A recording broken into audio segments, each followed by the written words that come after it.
Problemas. Ya está. Ya. Ah, Hola, buen día con todos. Soy Bruno Acevedo, médico residente del Servicio de Reumatología de segundo año del Hospital Loaiza. Y el día de hoy, continuando con mi presentación de las capacitaciones de telesalud, voy a presentar lo que son los trastornos musculoesqueléticos de los tejidos blandos, o muchas veces conocidos por las REAs o los reumatismos extraarticulares. Es parte de las patologías que también como reumatólogo debemos ver.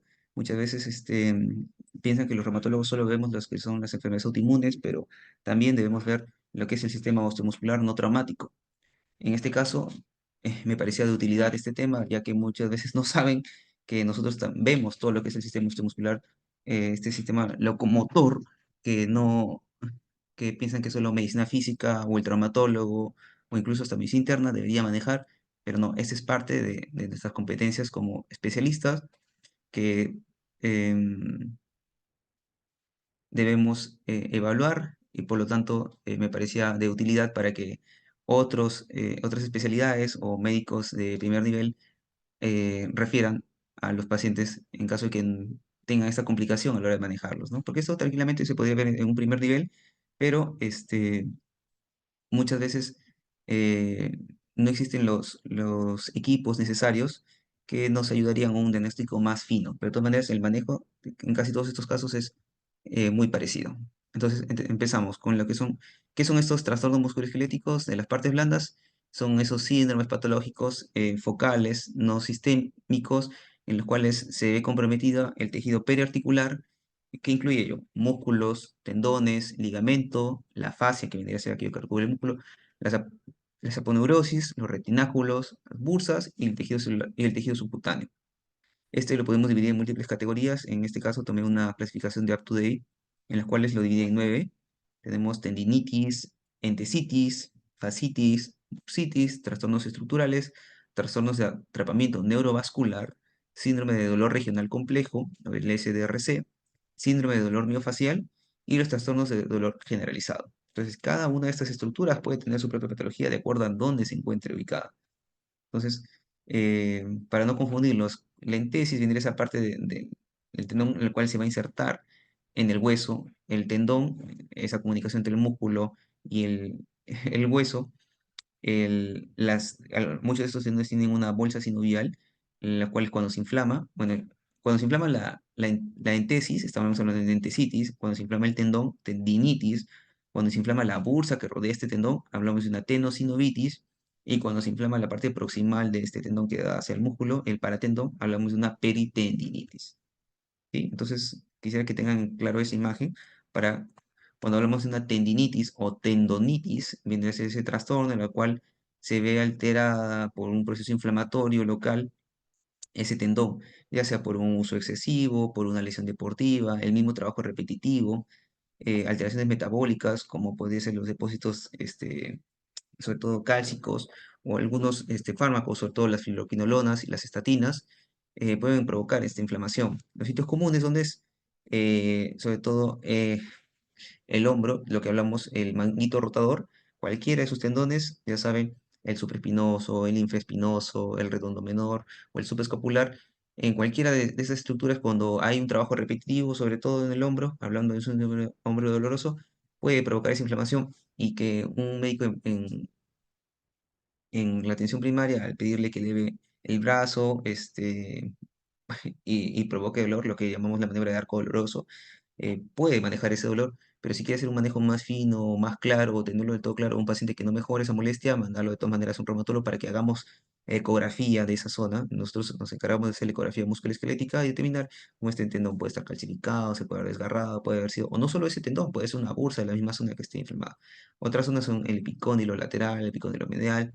Ya saben, el epicóndilo lateral, conocido como el codo del tenista, y el medial, perdón, el medial, el, el codo de golfista, y el epicóndilo lateral, lo que es el codo del tenista, la tendinitis bicipital, la del glúteo medio, el glúteo menor. Muchas veces cuando les duele un dolor en la zona glútea dicen, ah, es el piramidal o es una asiática. No, también puede verse inflamado este tendón del glúteo medio y el glúteo mínimo.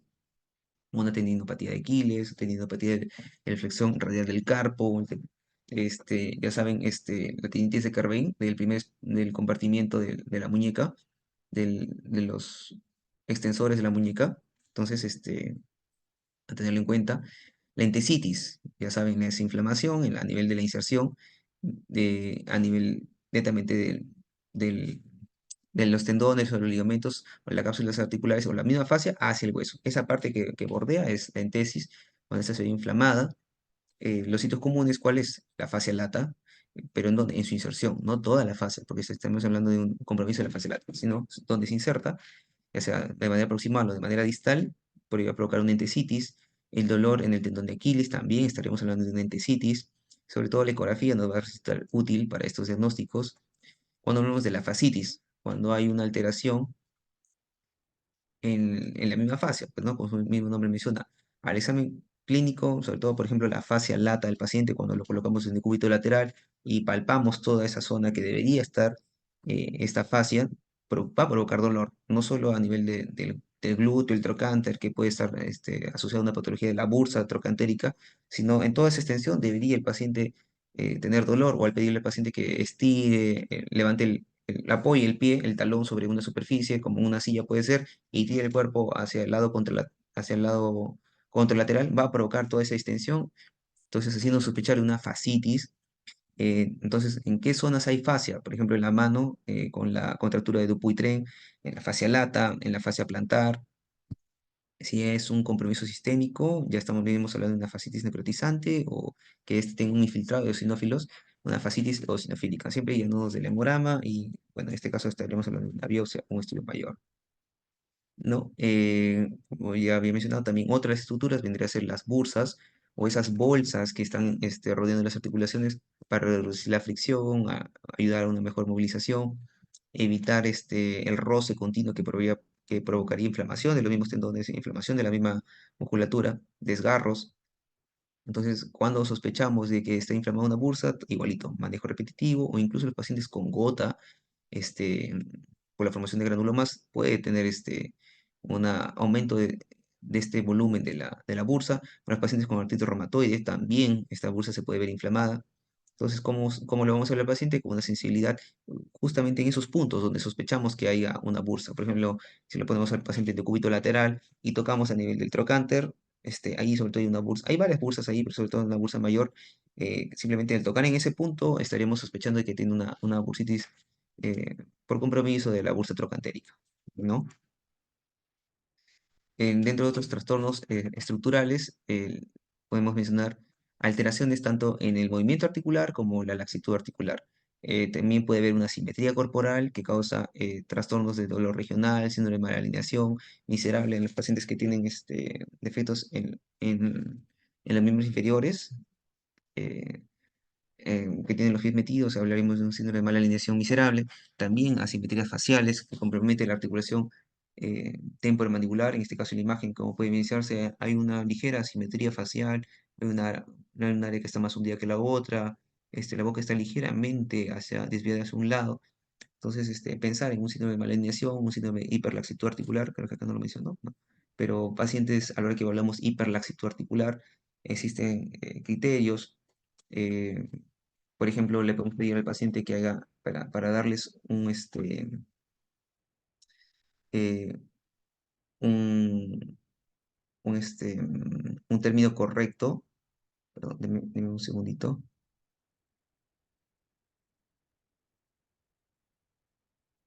eh, para hablar de un término médico correcto, al hacer la dorsiflexión del quinto dedo mayor a 90 grados, estaríamos pensando de un síndrome, perdón, son cinco puntos que debemos ver. Uno es la dorsiflexión del quinto dedo de la mano mayor a 90 grados, ya sea derecho o izquierdo.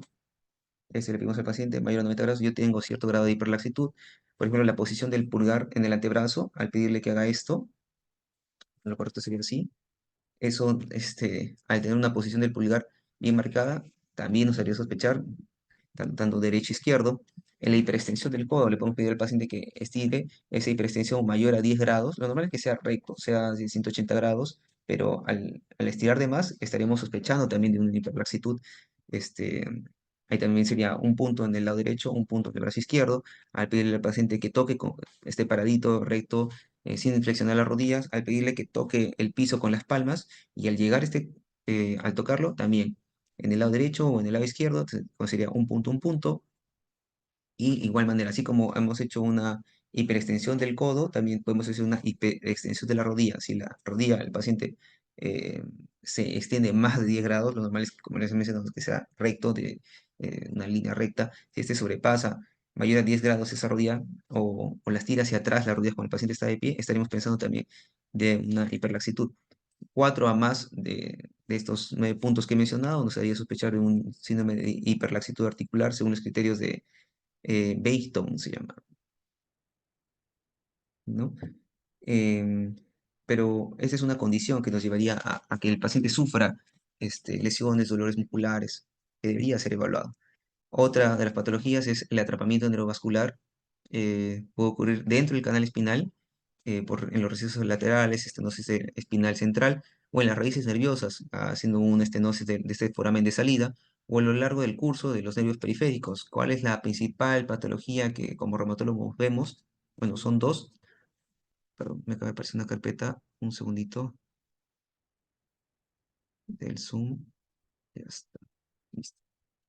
¿Cuáles son las dos patologías que debemos de ver como parte de este atrapamiento neurovascular o las neuropatías por atrapamiento? Como reumatólogos vemos dos, sobre todo este compromiso del nervio ciático, su salida por el foramen, es una neuropatía por atrapamiento, ya que comprime el nervio, provocando esa ciática, ese dolor que va hacia los dedos de los pies, que molesta, y sobre todo en los pacientes que utilizan su mano. El síndrome del túnel del carpo también lo podemos ver nosotros, porque es un atrapamiento del tendón, perdón, del nervio mediano a su paso.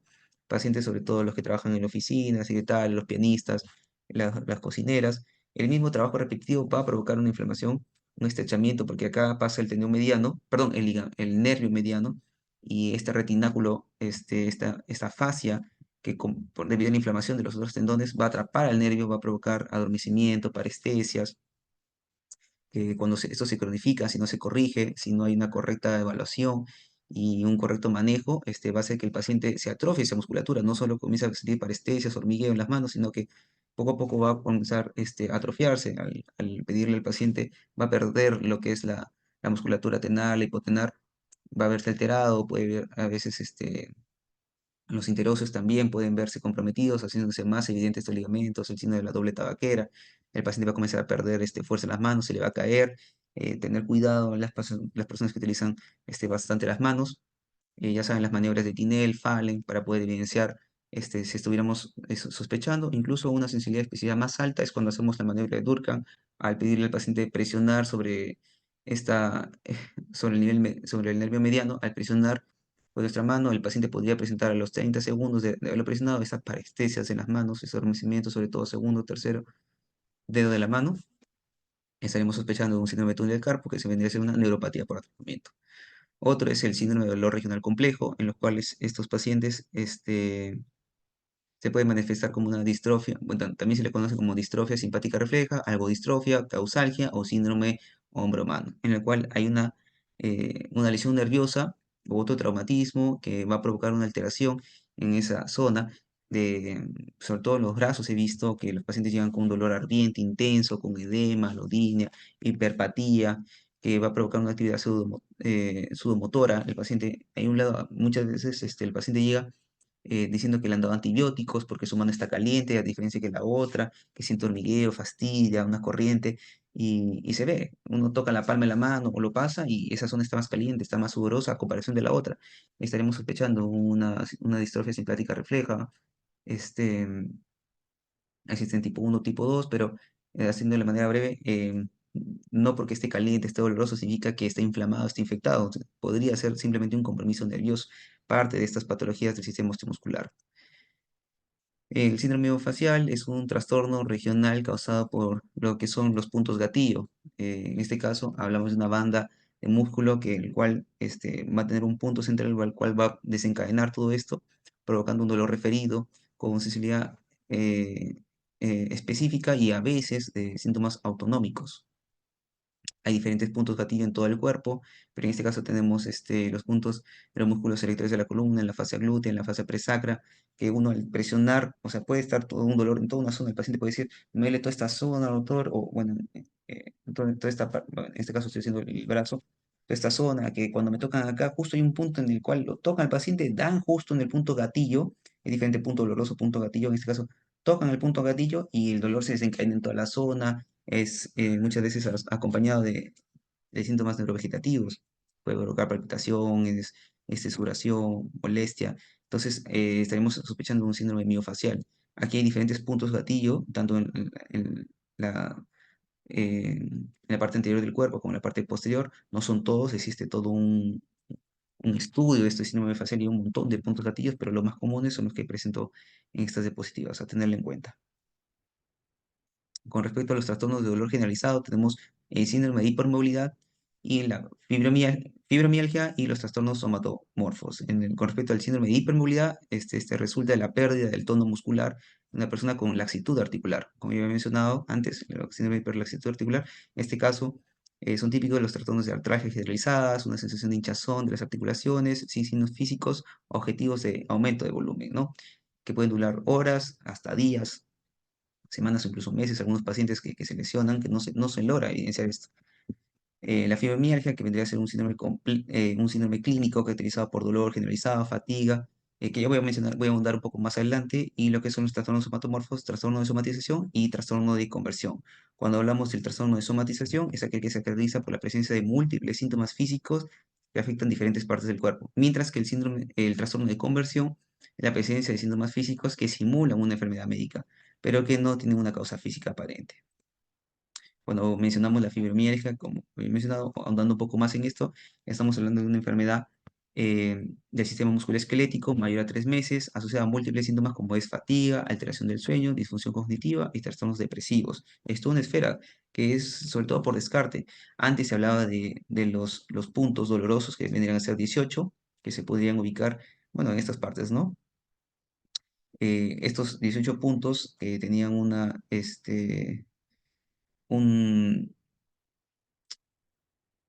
una validación antes, hoy en día, según el Colegio Americano de Reumatología, ya cambian, tienen un nuevo diagnóstico que se utilizan estos nuevos criterios. Los criterios de la actualización del 2010, en la cuales debemos tener este dolor generalizado en estas zonas, ¿no? Para hacerlo corto, puede ser en el cuello, no solo ya son los puntos gatillos, sino hay que hacer un examen de toda esa zona, puede ser el cuello, la cintura escapular, tanto derecha e izquierda, la espalda superior, la espalda anterior, los brazos, los antebrazos, las zonas glúteas, la espalda alta, la espalda baja, las piernas, tanto en su porción anterior como su porción posterior, los muslos anterior y posterior, el mismo abdomen. Todas estas zonas van agarrando puntaje del 0 al 19, van haciéndose una sumatoria y se va a marcar, se le puede indicar esta ficha, se le imprime al paciente y que él marque durante la última semana cómo han sido esos síntomas y, como les había mencionado, tras alguna otra manifestación vendría a ser fatiga, el sueño no reparador y los trastornos cognitivos. Acá de todas maneras les voy a dejar para que me puedan tomar pueden revisarlo a mayor detalle, pero sobre todo pensamos, como ya saben, personas que tienen un dolor generalizado en las cuales se ha eliminado otras causas, eh, sobre todo la tiroides, muchas veces vienen con trastornos de la tiroides. Entonces, personas que vienen con dolores más de 3 meses, en el que no hay una causa que especifique este dolor, que tiene un alto puntaje en estas zonas dolorosas, este índice de dolor generalizado, y además en los índices de severidad de los síntomas, es en la fatiga, sueño no reparador, trastornos de los trastornos cognitivos, o que también puede acompañarse de los otros signos que están en la tabla de abajo, dolor muscular, visión borrosa, urticaria, vómitos. Son toda una esfera en las cuales debe ir de la mano de una evaluación por psicología o psiquiatría en caso de que el paciente, si no controla su esfera mental, estas molestias no van a mejorar. Bueno, acá un cuadrito para diferenciar fibromialgia de un dolor miofacial.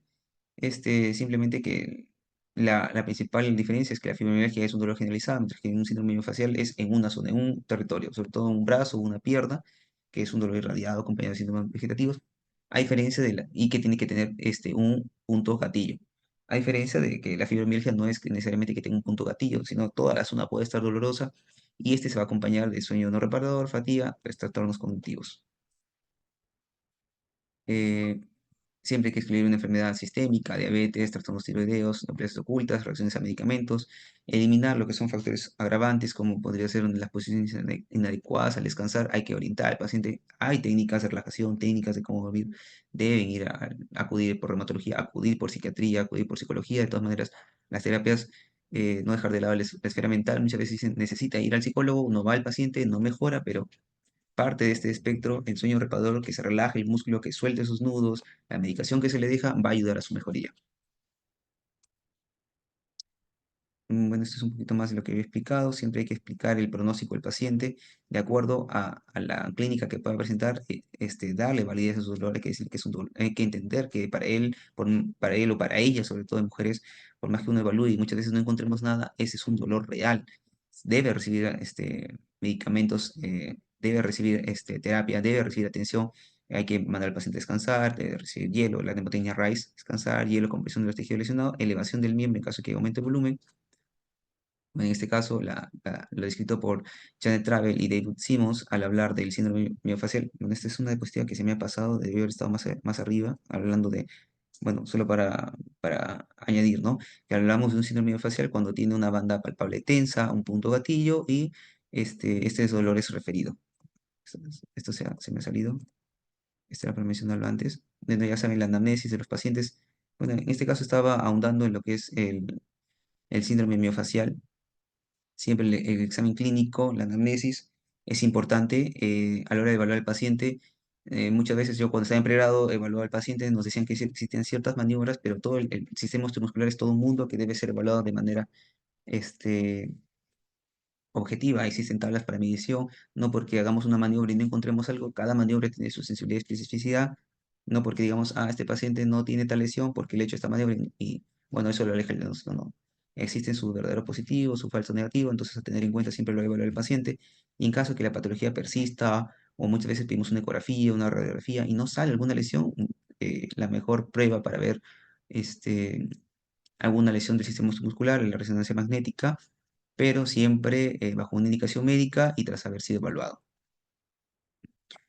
Como ya saben, en este caso hablando del síndrome facial y los dolores en generales, la mnemotecnia RICE que había mencionado, descanso, hielo, elevación del miembro, nos van a ayudar. Tratamiento farmacológico, los AINES, ya sea tópico o de vía oral, de acuerdo a las patologías que tenga de fondo, el manejo siempre, siempre, siempre debe ser individualizado. No puedo soltar, decir, dale paracetamol, dale naproxeno, ibuprofeno, no, porque no sabemos si tiene presión alta, si tiene mal control de la glucosa, no le puedo indicar un corticoide, es un paciente con una otra patología. Pacientes que tienen que trabajar, tener cuidado siempre cuando damos relajantes musculares, ya saben, pueden provocar insomnio, cansancio, el paciente si le damos si es ciclobenzaprina o orfenadrina, de preferencia darlo por la noche, ya que van a ayudar a relajarse el paciente, van a soltar sus nudos, va a ayudar a descansar, y como puede provocar un trastorno del sueño, el paciente si tú le das su relajante muscular, es igualito que los antihistamínicos, le puedes provocar el sueño, el paciente está conduciendo, está manejando y puede provocar un accidente de manera no intencional. Entonces siempre tener en cuenta el manejo del paciente debe ser individualizado de acuerdo a la clínica del paciente y el escenario clínico. El tramadol, como ya saben, es un opioide menor que se le puede dar también de acuerdo a la clínica que presente el paciente. El tratamiento, el manejo por medicina física, yo recomendaría siempre cuando es un dolor crónico o en el caso de que amerite un manejo un poco más profundo, siempre tener a la mano un médico rehabilitador en las patologías en las cuales se dejar jarros, en las cuales no mejora el paciente, porque muchas veces le damos analgésicos, damos AINES, descansamos, este, le damos su descanso al paciente, se le coloca su hielo o su calor de acuerdo a cómo se encuentra el paciente, mejora. O en otros pacientes con los cuales el dolor se cronifica o no llega a alguna mejoría, siempre hacer un estudio más complejo, una ecografía, una resonancia magnética, como ya saben, sí, tras una evaluación médica y mandar a la medicina física si es que en caso no ha requerido un manejo quirúrgico. Muy bien, esas serían las referencias bibliográficas que he usado. Eso sería todo con respecto a mi presentación. Muy bien, doctor, perfecto. Finaliza la grabación.